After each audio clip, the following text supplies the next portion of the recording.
Mary, welcome. I'm very happy to have you here. Thank you very much, Adrian, for this invitation, and Art House, and all of you. It's been so nice to be here. It's my first time visiting, and it's obviously making a strong impression.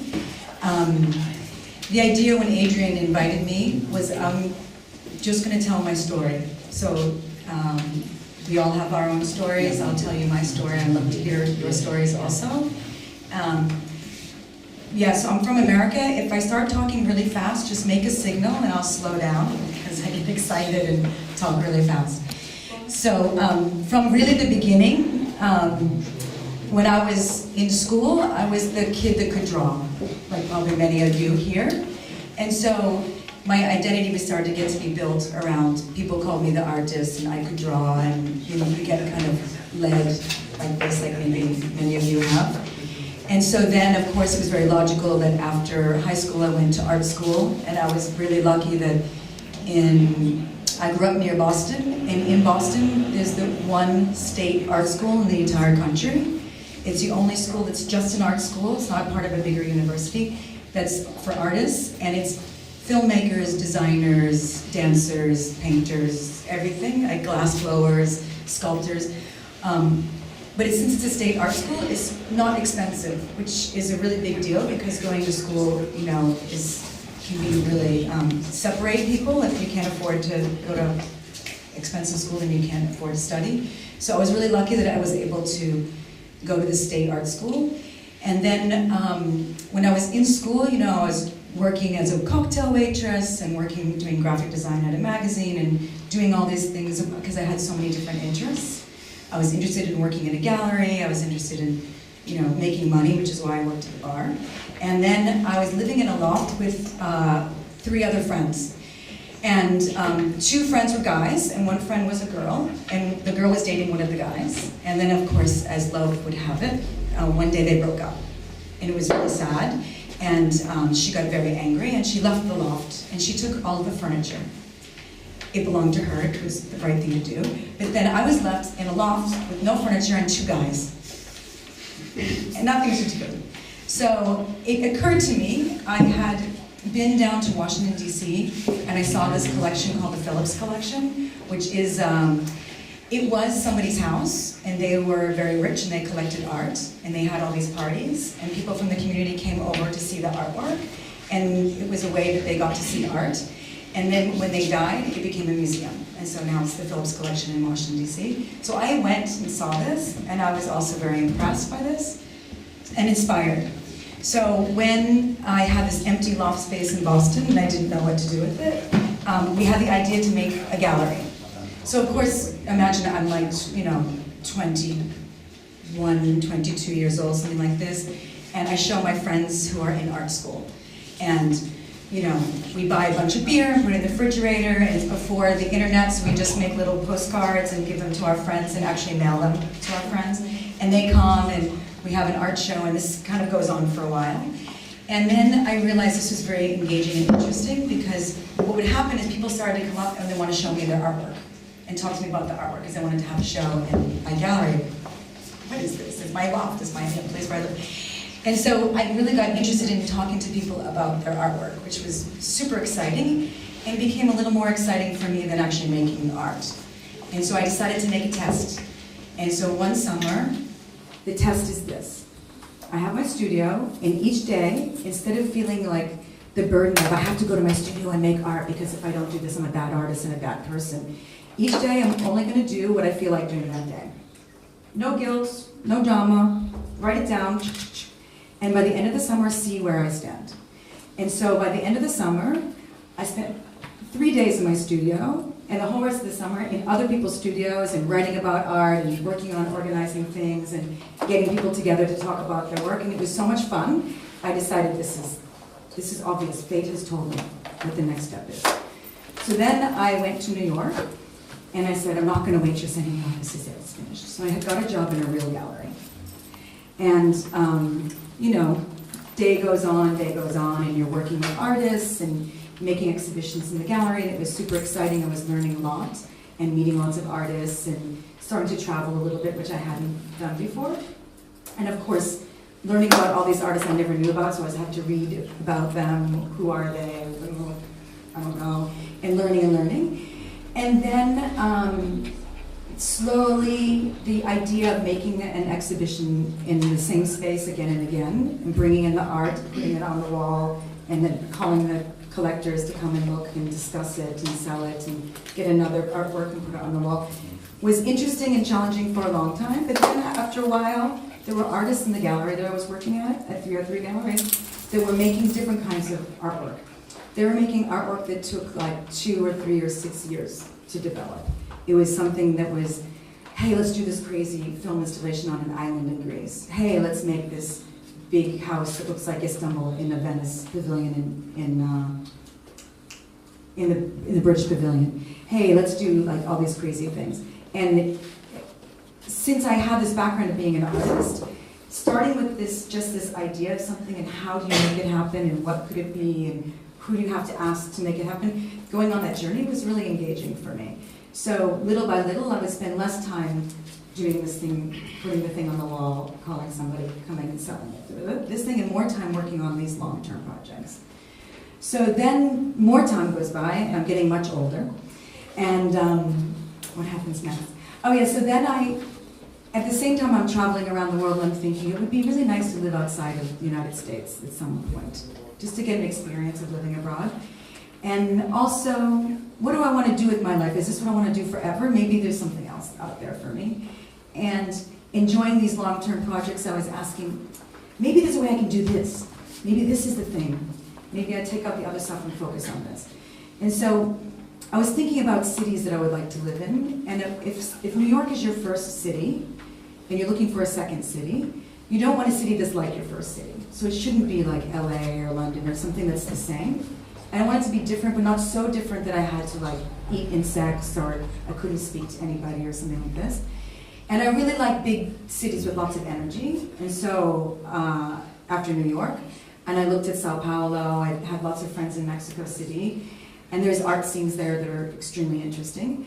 But those cities, all my friends, they're afraid to go out at night by themselves, and they don't take a taxi if they don't call the exact number and all this kind of stuff. I didn't really feel comfortable with that. And you know, my history is Italian heritage, and traveling around like Mediterranean and Middle East felt really comfortable for me. And I went to Istanbul, and it just felt right. And it's a very safe city. Like I can walk around on my own, and no one's gonna, you know, except, you know, obviously the president. But other than that, it's a safe city. And then I went to because this artist I was working with named Doug Aiken he had a film in an experimental section of the Sundance Film Festival. So I went to the film festival, and I'd never been to a film festival before. And there, like if you go to a biennial, you just go and look at lots of art. People go and they just watch lots of movies. And so I saw a film called Flow, which is an acronym for Love of Water. And it was about the world water crisis and what can be done and what people are doing all over the world. And it was extremely moving. So again, like I'm being driven by like being inspired in my emotions. And I decided I want to get involved with water activism. So the woman who is prominent in this film named Maud Barlow, she's a huge water activist, and she's actually now, she wasn't then, but now she's has a position at the UN, because the UN has declared that clean water is a basic human right. No one can be denied clean water because they don't have money, because if you don't have access to clean water, you can't live. So this is actually a pretty recent development, which sounds crazy because it should be like this all the time. But, so because of this, I took some time off from the gallery when I was working here. I took a sabbatical from the gallery. I decided there should be an intersection between academia and commercial art galleries, and it should be me going on a sabbatical. So,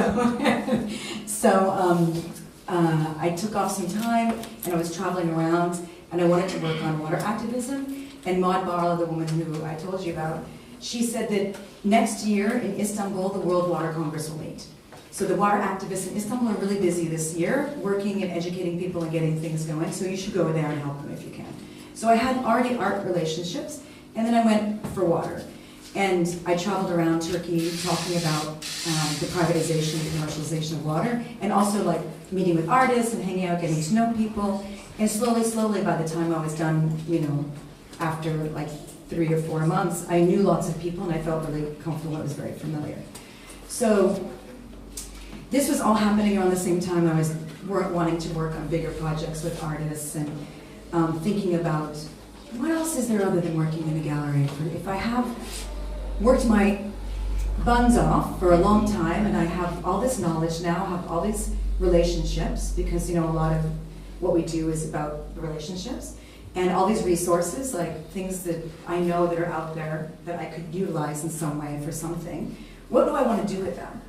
And so I decided to start a nonprofit art organization called Protocinema. And this is my website. And is this kind of working now? It's working now. Okay. So, I'm going to start Protocinema, I'm going to move to Istanbul, and everything's going to be fine, right? So, Protocinema is a nonprofit art organization with a 501c3 in New York and a branch in Istanbul. And the mission is to make site-aware exhibitions in different places in the world. So I don't have a space, like Art House has this space. When I want to make a show with an artist, I invite an artist and I say, like, what city do you want to make a show in? Like, what makes sense for you? And we decide on a city, and then we decide on, like, what kind of neighborhood, what kind of space, what time, because time is what's going on in the world and what's going on at that time of year or in that neighborhood. Makes sense. And then what kind of physical space? Is it an outdoors project? Is it in a tiny space? Is it a warehouse? So then I go and I build a team there. In the beginning it was New York and Istanbul because those are the cities I was most familiar with. And then we build a team. It's sort of like Ocean's 11. Who can like build a metal structure? Who can do like PR? Who knows how to raise money here? And we build a team. We make the show.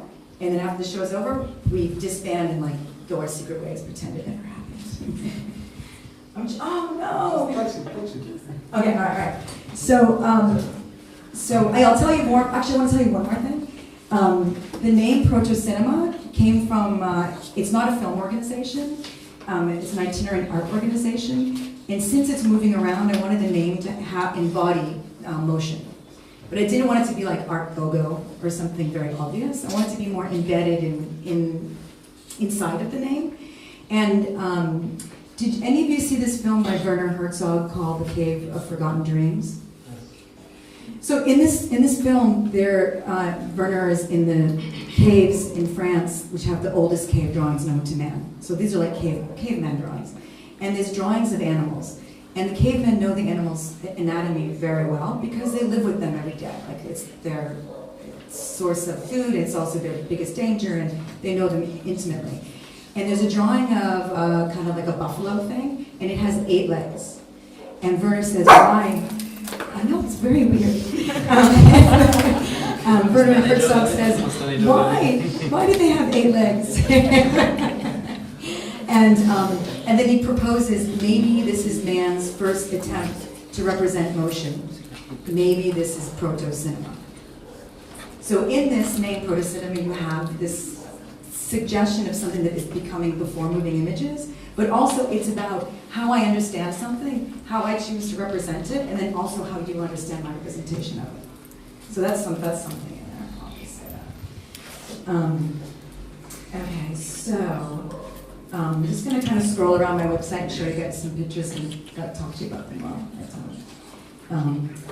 some examples of some of the shows. Okay, so this one's here.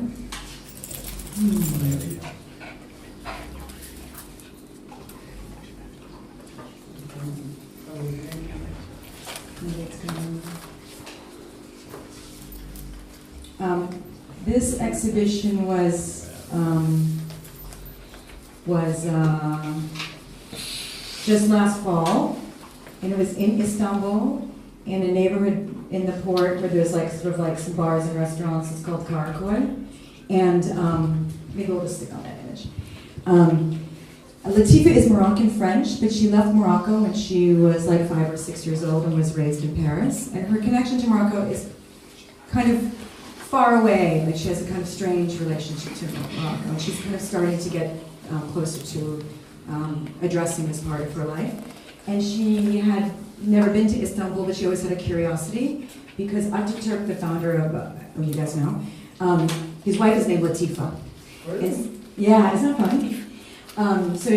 And also, you know, being of an Arab descent but not practicing it, you know, living this kind of secular life, but having this kind of like, you know, Islamic background, but it's not, you know about it, but it's not like something you do every day. It's kind of a faraway relation. She was curious about, you know, what it's like in Istanbul, and so she came, and then a year later we did this exhibition. And when she came, we saw a few different things, and we talked a bit, but she wasn't very like, I want to do this, and this is what I want to do, let's figure it out. She was like, I'm going to think about it, and I'm going to come back. And in the end, what she did is she showed really modestly. We could have made these big projections, but she really wanted to show on these small flat screens. In the back, there's a video called Jahid, which is the Arabic word for new. And it's shot in the port in Morocco that's also named Jahid Port, so the new port. And it's images of teenage boys jumping off the pier into the water.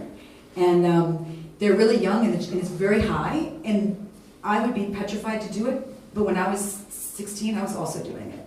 And it captures this moment when young people have no fear.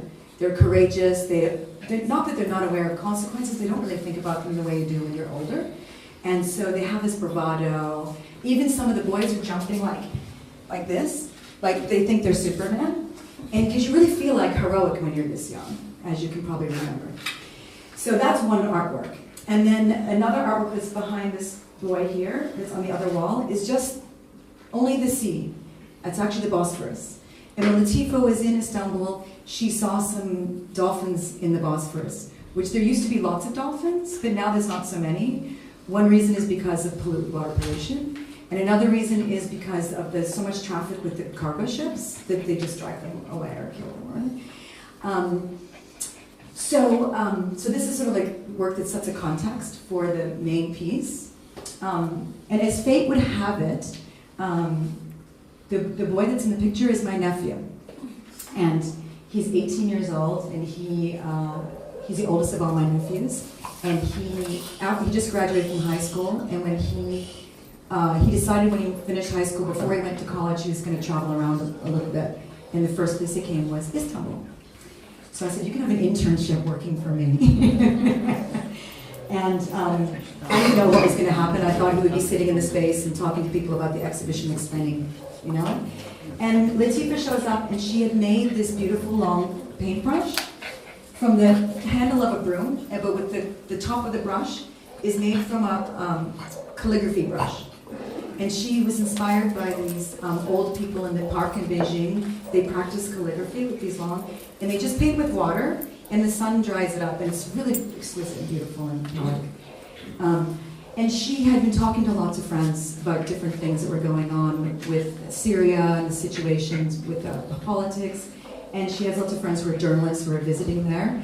And she found that there was a problem with young boys getting abducted, brainwashed, seduced, taken to go fight for ISIS. And it's a huge loss. And as a mother, she was also terrified by this. Can you imagine if one of your kids who you raised was somehow gone missing and was going to do something like this? And it was just like a huge thing that people haven't really been talking about so much. They're more talking about, like, you know, being afraid of ISIS, but not like what kind of things are the impact that you can do on a very personal level. And she found that one of the reasons why that we know that for sure it's not the child's choice to go is because they all leave letters to their parents to say goodbye. And they all say the same thing. Mom and Dad, I'm going to fight, don't be afraid, you know, come practice this religion and we'll meet in paradise. By the time you get this letter, I may already be captured or dead, which is true. And so what she did is she made a compilation to protect the privacy of these individuals, a compilation of these letters, and translated it into English. And so what my nephew, who's also a boy around the same age, is writing on the floor in water is fragments of these goodbye letters. And this performance installation is called Farewell. And also even in this interior space, we had windows in the front, but the words dry up and go away very quickly.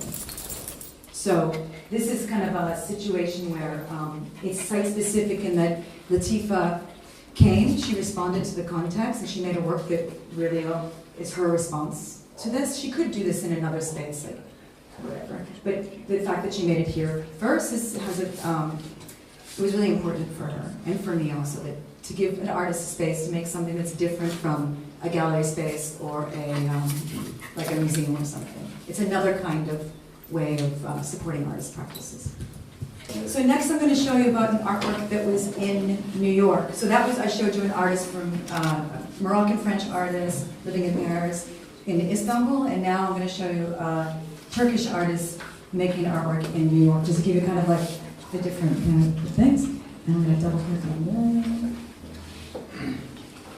So this artist is a little bit older. She's in her early 50s. Her name is Hale Tanger, and she's grew up in Istanbul. And she made this artwork first in 1995. It was part of the Istanbul Biennial at that time. And let me show you. It's not funny. Wait. Aha! Then this. Okay. All right, great. All right, so so this what this artwork is she found this old guardhouse, and and the way that she found it had all these images on the inside, and on the outside it's kind of like blocked off. And she wanted to create this kind of space where, yes, this is great, okay. This is barbed wire, and so when you approach it, it feels like you cannot get in. And if you walk around the back, there's an opening, like just to the left of that column, and you can walk inside the compound. And then when you go in, you can also open the door of the little guardhouse and go inside. And we'll do that, and I'll have a little video. But what I want to tell you first, before I show you the video, is that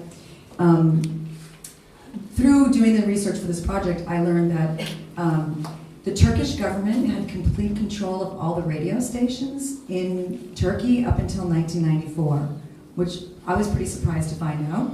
And this piece was made in 1995.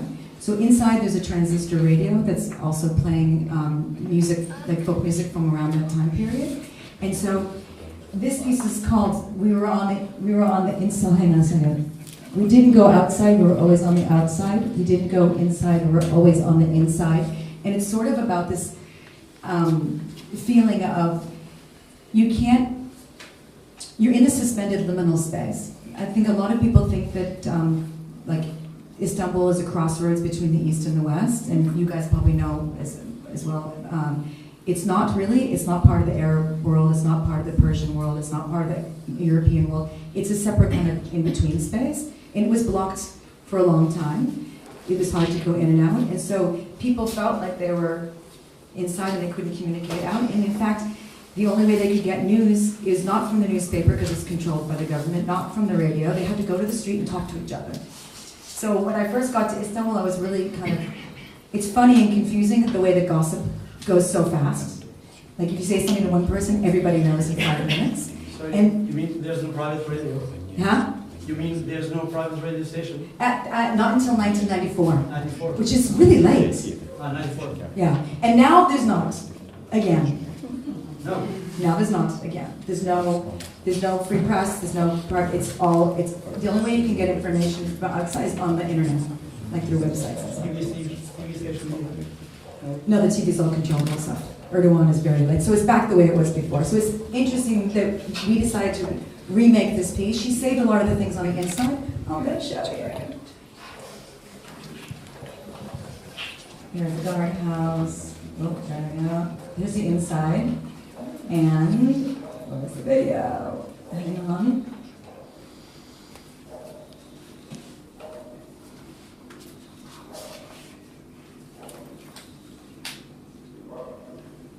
It's only 3 minutes. It's like a little walkthrough of the piece.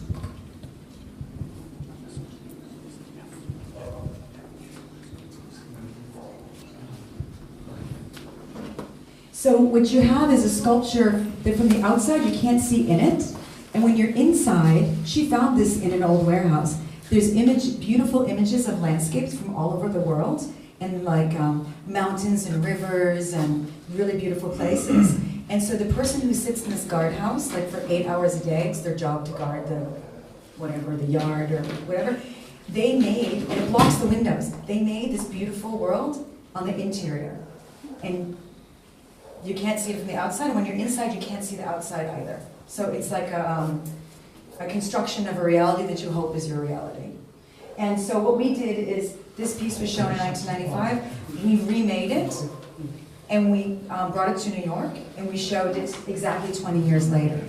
So it was very interesting to find this disgusting old basement, which is actually only 4 blocks from the new Whitney Museum in the West Village, and bring people who are in, they're visiting New York into this basement, into this kind of other world. So they go inside the chained-in place and inside the little guardhouse to have this experience. So this is also something where, an example of, it's an existing artwork, but we made it specific to show in a kind of way at a certain time when there was a lot of censorship of media and controlling of information, and the kind of starting up again of the kind of the way that it used to be before. So this is sort of responsive and another kind of site-aware project. It's okay. It's all right. We'll show you something else. Do you guys have any questions? Other than why I can't use this computer. Escape from...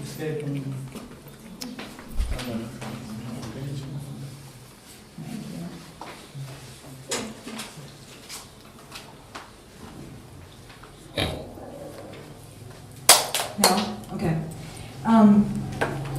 I could go on and tell you guys about all these shows, like forever. But what I want to do, just make sure I fit everything in time, is I want to jump over to this other thing called Proto 5533. And Proto 5533 is a collaboration between Protocinema and another organization called 5533. And 5533 is a tiny little storefront space in an old Han in Istanbul, on the other side of the Golden Horn. It's like a building where there's lots of old shops, kind of like your studio, where there's lots of old shops. Some of them are open, some of them are closed. And one artist, her husband owns the space, and he lets them use it for free. And so there's 2 artists run the space, and they don't actually really want to organize exhibitions because they're artists. They just want to make art. And so what they do is every year they invite a different curator to organize the exhibitions for them. So last year they invited me, and okay, I can do one site-specific show, but it doesn't make sense for me to use the same space over and over again because I just ran away from that. Remember later in my story?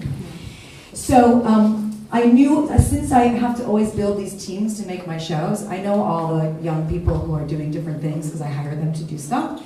And a lot of them are artists, a lot of them are curators. They want to have chances to show their work. And so I said, this is great. Why don't I invite them to make shows? So what I did is I created an emerging curator and artist series. So it's just for 1 year.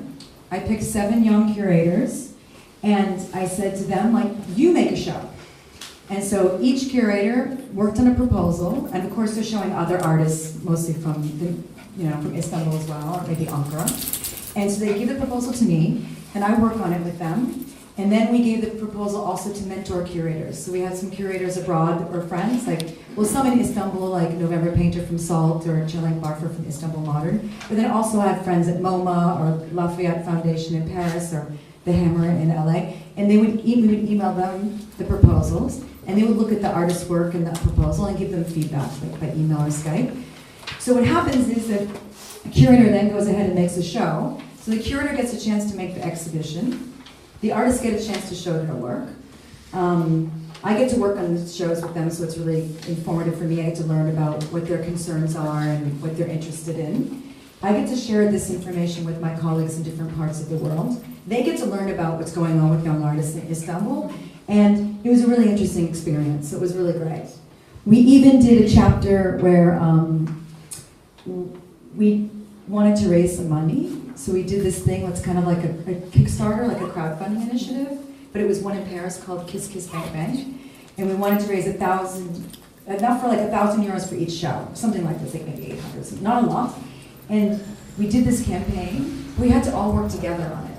And then we also had to get advice from people about how do you ask people for money? How do you fundraise? What is it like to stand in front of someone and say, hey, can you give me some money? Either if it's a corporation, a meeting, or if it's an individual, or if it's a friend of the family. Like, we're just doing a Kickstarter, if everyone gives $25. But even that is hard to do, you know? So we had to bring in some friends that had experience with this. And the idea was that if you really want to give curators the tools to make shows, they need the theory, they need the hands-on practice, they need the relationships with different people, but they also need to learn how to raise a little bit of money. Not a lot, but a little. So it was like trying to give this experience to them in a really practical way. So it was terrifying, but we did it, and it was a really great experience. So after that, then something else happened. I was invited to be also the director and curator of a new art space in Istanbul. And it has funding, so I don't have to raise money from a corporation. That means I have to work with a corporation, which is a different skill set. But it's a beautiful kind of, I'll try to find it. No, can you help me? So then I was invited to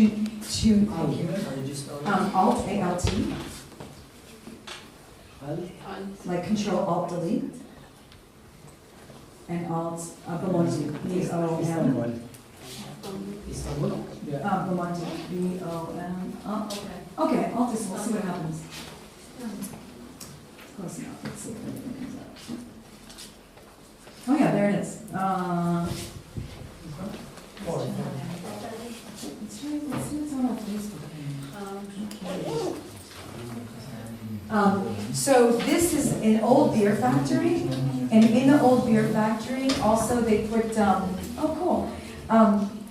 In the beer factory, which was abandoned for a long time, they moved in this live music venue, and also this like studio where they make furniture and do design and have like open workspace and meetings about supporting the community and things like this. And they also put in some bars and restaurants. And then they also put in the art space. And so we hope it has energy like Arca, like people come and hang out and have dialogue and do different things and do whatever they want. So this is the front of it. And it has 9 halls that are each 6 by 16 meters. And it's like this vaulted, let me try to find some pictures. I think you need to enter in Facebook. No, really? Go back to the images. Okay. Yeah, but their website, oh, actually, yeah, come on, website. So 2 halls are just for performances, the performance space, like there's like dance, springboard, dance floors, and like, projectors up and like this, you connect with the laptop and do like this. 2 halls are kind of like entry hallways where there's kind of hangout areas and we're doing different kinds of installations where people can engage. And then 1 room is like a white, that's it. This is the white room. It's the 1 room that kind of is more like a proper like exhibition space, like a typical traditional exhibition space. And 4 rooms are like this. So it's like this is where they would keep the barrels of beer underground. And so what we're doing is we're making a program that's mixed. It's Turkish artists, so this is an artist named Ahmet Öd, and he's in his late 30s, and he has this is one of his artworks as well. Some of the works are new works, some of the works are old works, and then we have 2 halls that have an exhibition by Alor and Calzadia, who are more sort of established artists, and they have 2 video installations. And then we have a really young artist from Lebanon, Marwa Arsenos. And she has a piece, one is a table with all books on it, and the books are from the back of a magazine from the 60s called El Halil, which was an Arab kind of art and literature and culture magazine. And in that magazine, they would give listings of like suggested readings of books about like pan-Arab issues. So she has been collecting all these books, and she shared her library as an artwork. Yeah, this is a sculpture by Ahmet Öd, where he was collecting images of people in protests who were being attacked by police dogs. Sorry. Where do you go? Oh, Wisconsin. So this is actually the 3D rendering, and the figure is becoming abstracted by the tension between man and animal and like sort of freedom, resistance and oppression. So this is a 3D rendering which we later made into a bronze, and is also done. So this is something that's happening now. Like, so now we're running this art space. We're inviting people to curate shows there because I don't want to be the only one who's making this space. I want it to be shaped by the community. So, you know, I'm inviting, if someone has an idea for a performance or an event, or a music event, exhibitions, we're inviting them to do shows. So, like coming up, we have shows curated by other young curators in Istanbul, and we're getting people from other places to come and do things. Is this your first show? No, the first show was, well, 2 exhibitions, because, you know, there's so many rooms. In one room, there was an exhibition called, If You Can't Go Through the Door, Go Through the Window, which is about ingenuity. It's about if you have hit something and you want to figure out a way around it, just go another way. And actually the name of the exhibition came from my mother, because when I was in high school, I would stay out late, and my father would get very angry with me, and he would lock the door. So then I would go through the basement door. And then he realized I was going into the basement door, and he locked also the basement door. So then I would kind of climb up through the window. And of course, at the time, it was very like traumatized. I was really upset that my relationship to my father was reduced between, you know, locking and unlocking and, you know, this kind of thing. But later, my mother would remember it fondly, and she said, like, you'll be fine. If you can't go through the door, you go through the window. So I wanted to make an exhibition that was about young artists in Istanbul having this ingenuity to figure things out, because, you know, it's not so easy to make art, and there's not always the support structures you wish were there. And so there was 3 different artists, and one made an exhibition out of bricks that looked like they were bricks from the beer factory. That was just flowing like water out of the wall. Do you think I can do it? If I can get into my parents' house and it's locked, I should be able to get into a website. Aha. And she's an Armenian Turkish artist, and her piece was about just by staying and not running away and existing is a form of resistance.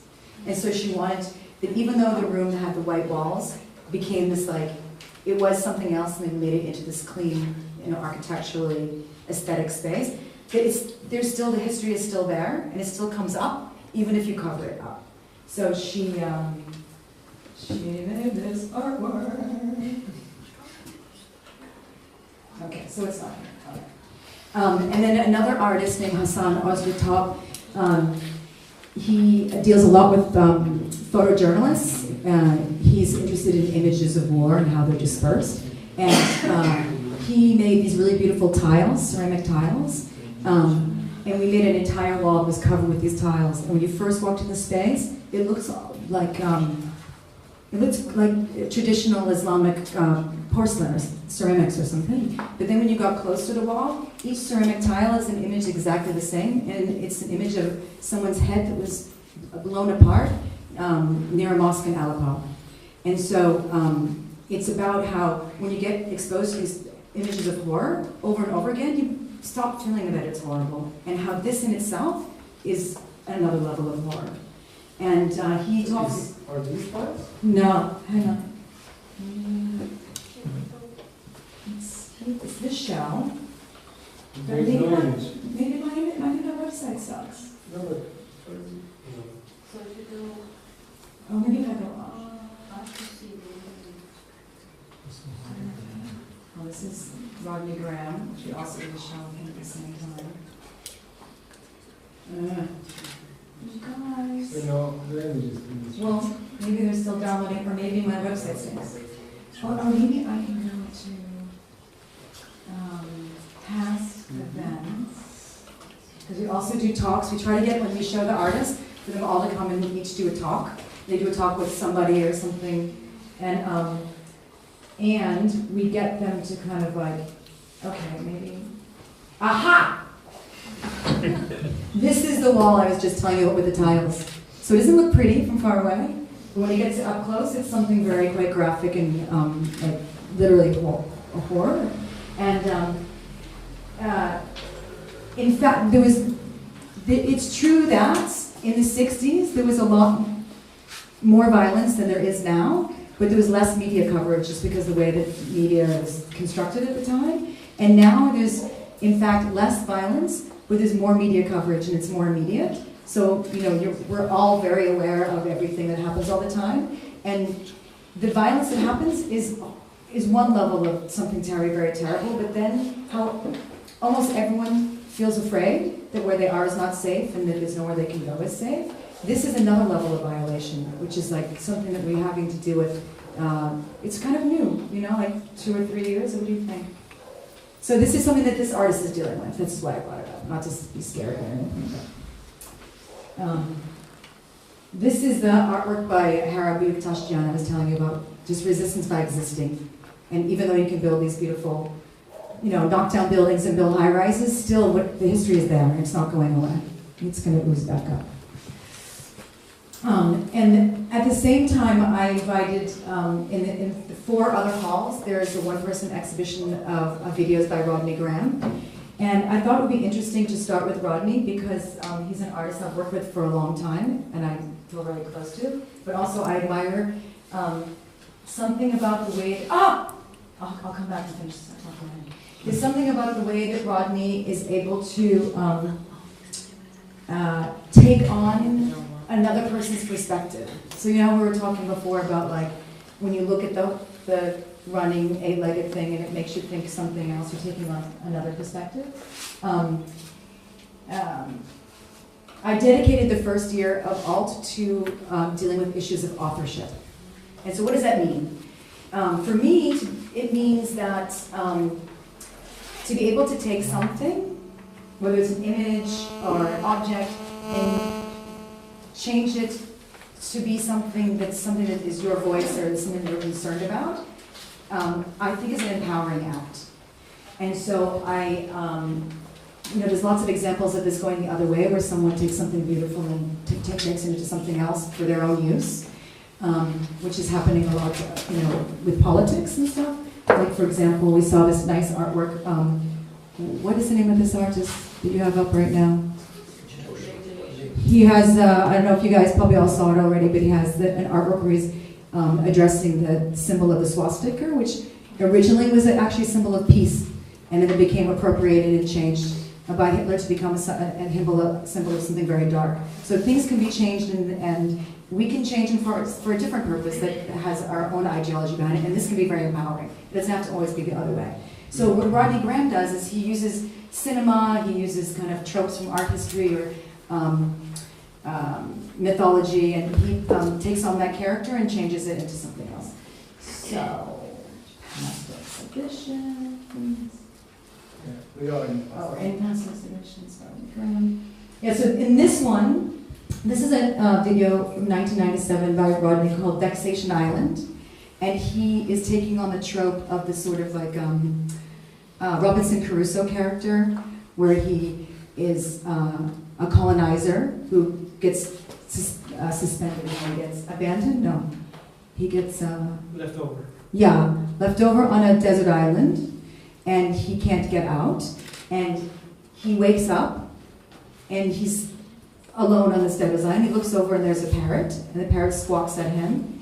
And he's thirsty. He stands up, and there's a coconut tree. He walks to the coconut tree, tries to get what he wants, the coconut, for his thirst. He shakes the tree. The coconut falls on his head and knocks him out. And then he wakes up, and he doesn't know where he is. He's on this island. He sits up. He sees the parrot. He's thirsty, and this cycles endlessly and goes on and on and on forever. So, and he's also a musician. So in this way, he's like utilizing this sort of literature character to talk about this sort of colonialization, post-colonialization that was going on. And he was also feeling, he represented Canada with this artwork in Venice, and he was feeling a lot like Canada was on the outside, was not part of this international art dialogue. And so it came from a little bit from this feeling of also being on the outside alone on the island. So it has these different levels. This piece is called Country Self, City Self, and Rodney is a musician and has his own band.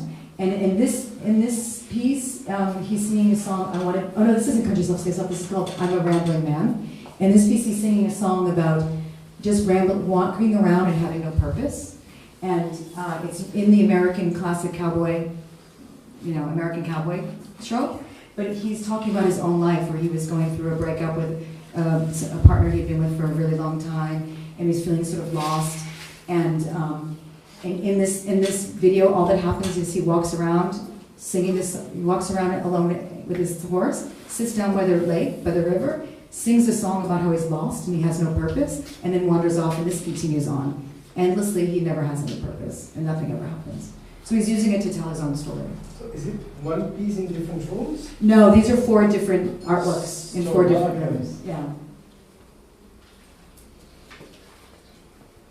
But also we're doing performances and talks and different things like that in the other space. This is kind of hysterical. So we're trying to build up, people coming by and, making their proposals and doing what they want and just participating. So that's kind of what's going on right now.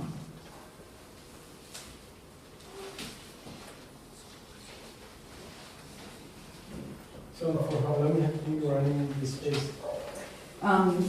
They made the invitation in October, and I opened the first show in January. So it's really new. So it opened in January during a snowstorm. How do you feel the difference between the New York scene and Istanbul? I mean, how is the artistic life? What are the artist concerns? Well, I think because New York is an expensive place to live, and it's very competitive, and it's a very dense. On one side, it's really inspiring because there's always great people doing amazing things, like, and excellent exhibitions, museum shows, gallery shows, and things. But then I think what kind of starts to happen for the young artists is that in order to survive, you have to work a lot. And then it's hard to have time in your studio. And then also the kind of goals are very singular and direct. It's less about figuring out ways to just make the work and have the journey of discovering and doing the research and finding what your voice is. It's more about making an artwork to get in the gallery. So the gallery sells your artwork so you can make money so you can quit your job. Like, this is like the big dream. And so, it's for me, I feel like Istanbul has a different energy because the artists who make their artwork are making because they really have to and they need to. They're not going to get a gallery that's going to sell their work so they can quit their job. They still have to work and do their thing. And it has a different kind of vibrancy and like raison d'etre, like purpose. And even for me, like, I feel like working in Istanbul, I'm building something that has a purpose. And in New York, like, you work in a gallery, it's really great, but then, like, it's like somewhere between 700 and 800 galleries and museums. So, like, if I drop dead, nobody cares. And maybe if I drop dead in Istanbul also, they might not care, but it's different. And in Istanbul also, because it's not like, there's one art school, but there's not a big art school system like there is in the United States or in New York, where it's very heavy. So people come, they study architecture, and they come to art through architecture. Or they study theater, they study music, they study film, they study different things, or even like philosophy or something, and they come at it from different directions. So when they get to the art table, let's say, they have really different backgrounds and different concerns. And so when I'm in New York and I talk to artists, they all have read the same books. They all have looked at the same artists. They all have the same kind of references. So it's really, I think, it's having a reverse ramifications. So there's that. But what do you think about this moment that the art world is so globalized now? So we have biennial in Venice, but we have also biennial in Istanbul, we have biennial in São Paulo, we have art fairs in Hong Kong, Basel art fairs in Basel, Basel and Miami, Hong Kong, and how this kind of can create at the same time a kind of homogenization, you know, Right, of right, art right. world, but at the same time, this globalization can also bring the differences. I mean, Well, it seemed like that was what was happening in like the 90s and the 2000s, where like, you know, it was really exciting to bring artists from different places to different places and, you know, recontextualize the work and things like this. And it was really helping, like, you know, I don't know anything about China, but if I start to look at Chinese art, I start to get some idea. I'll never really be able to empathize with what it's like to live in Beijing and live in that context, but I can start to have some kind of understanding. So the idea is that there can be empathy, you know, built by trying to understand people's voices from different experiences. But there's this thing now, I call it Brooklyn cancer, but there's a term called airspace, where when you go to a cafe in, let's say, Beijing and Istanbul and Mexico City and Morocco and all these places, it has the same like Edison light bulb or distressed wood and kind of handcrafted coffee, and there's a sameness that's happening. And Airbnbs all over the world have the same kind of furniture, the same kind of things that are cool, a little bit of local, you know? So there's a homogenization that's happening of workspaces, live spaces, and third spaces, you know, the space where you meet outside of work and all, which is actually getting to be quite dangerous. And I think that there is this possibility for this to happen. You can see in some situations with art where it's happening as well, where like you look at an artwork and it could be made by anybody from anywhere, which is kind of horrible, because these people aren't the same. They all have really different individual experiences, different things they want to say. They have a unique voice, even though, of course, it might have a universal, I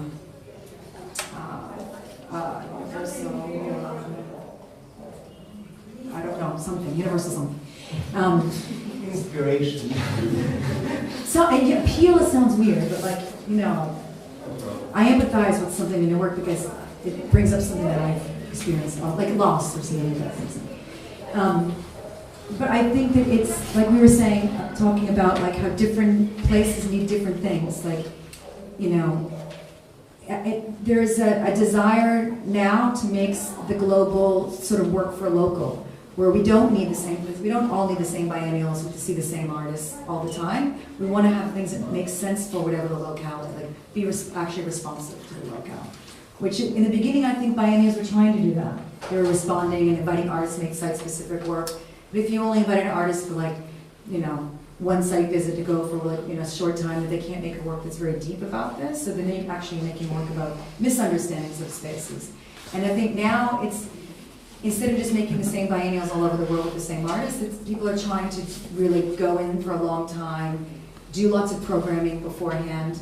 Like Maria Lind just did the Guangzhou Biennale, and she's been doing like walk talks and workshops and things for months leading up. And I think a lot of biennials do this now.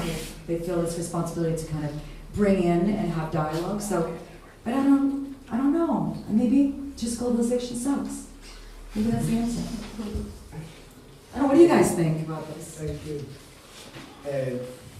Questions? Yes. All right, how about this? I'll ask you a specific question. What do you think that your art community needs now? Our Art community community. here or Your art community here. Art. Your art community. I write it down on a piece of paper and give it to you later.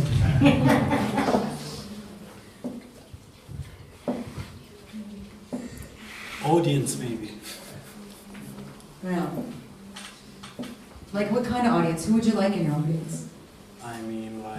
I mean, yeah, from everybody to, yeah, from local level to global level. Yeah. I mean, this globalization, it's kind of, because somehow we realize that everywhere we go, we are the same human people, you know, and, Yeah. but on the other hand, you know, we live in this very diverse territory. In a tiny Albania, you know, like, you are here on the seaside, and suddenly maybe 50 kilometers away, you are in a deep valley of mountains, and you feel different. So that's how the space affects you. And then if you add the cultural background, certain behaviors and etc., and these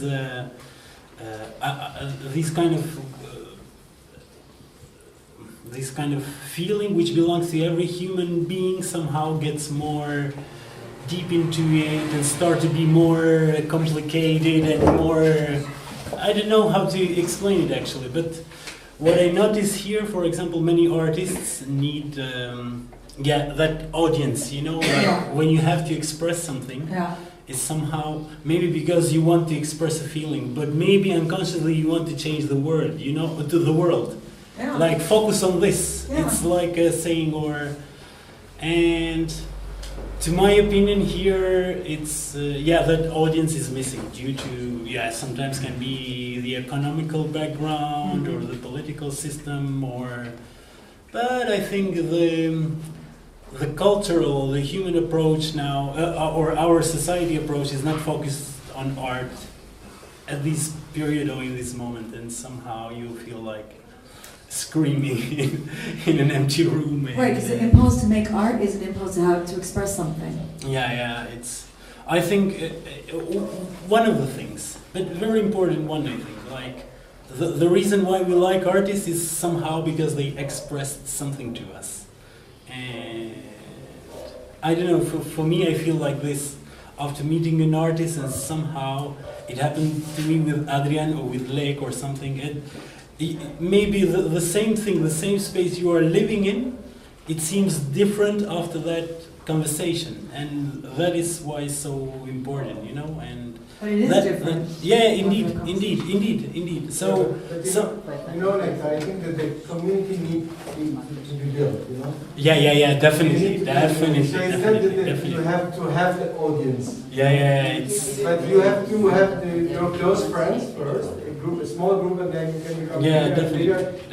So it's not something that it has to exist before, and then you come as an artist and show your work. You have to build it together. Yeah, but that's right. I mean, like, when I mean audience, on one hand, I mean like how we make it. Like, let's start to communicate with each other first, and then second. But on the other hand, it feels like, for example, I was so envious or jealous when you said like, oh, I want to test this summer and etc. Then I want to go to Istanbul. But for a local artist here, it's almost impossible to move. And suddenly, if you want to get new experiences, because on the other hand, this global dynamics has shown us that somehow maybe you don't have to be attached to the country you were born. You can search outside of it, and it's not a burden anymore. And that's actually, it has a lot of positive sides, because I cannot speak absolutely if it's good or bad. But I mean, like, every time to me, when I spoke with young artists, I mean, it feels like this pressure of, okay, I go, but first you have to get a visa or to justify a lot of bureaucratic stuff, but forget about it. But second, like, to get to even that simple job as a waiter or something, so you can start something on your own, you know. And but that is a serious. It's a serious burden, because somehow things don't come like, okay, you have this big dream and you have to follow it for sure. No, sometimes they come accidentally too. You know, you have an opportunity or etc. And suddenly somebody says something as a joke, but after 1 month you think on it, and then you say like, no, I want to give it a try. But what I'm trying to say is, like, for a local artist, a young one especially, like, these burdens are more and more in an exponential level, comparing to, I don't know, to an artist which come from Western countries or.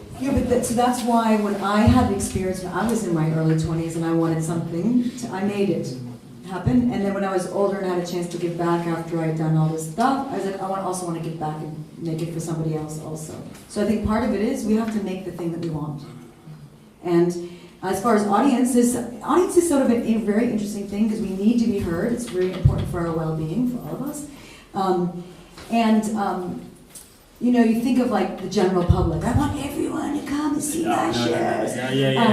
Which is one thing, but then like I think of like there's someone who is really passionate about worldwide wrestling, and no matter how many emails or conversations or flyers they put on my doorstep, I'm not going to go to worldwide wrestling. I'm sorry. I'm not Yeah, interested. And so, with something we call the interested public, where there's people that maybe we don't know directly, but they might be interested in, either art or like whatever issues you're dealing with, whether it's political issues or gender issues or issues of the digital or whatever community issues, and they're going to come because they're interested in like what's going on. But I'm not out to coerce anyone or convince them that they have to love art if they don't love art. It's not going to happen. So like this thing of like taking your ear, seeing who's interested, starting the dialogue with this kind of interest, and then seeing where it goes. We have to also build it. But yeah, being heard is extremely important. I can tell you an example of my personal experience. And then someone else gets to talk after you. Oh yeah, sure. Sorry, just very shortly. But you were bold when you spoke out.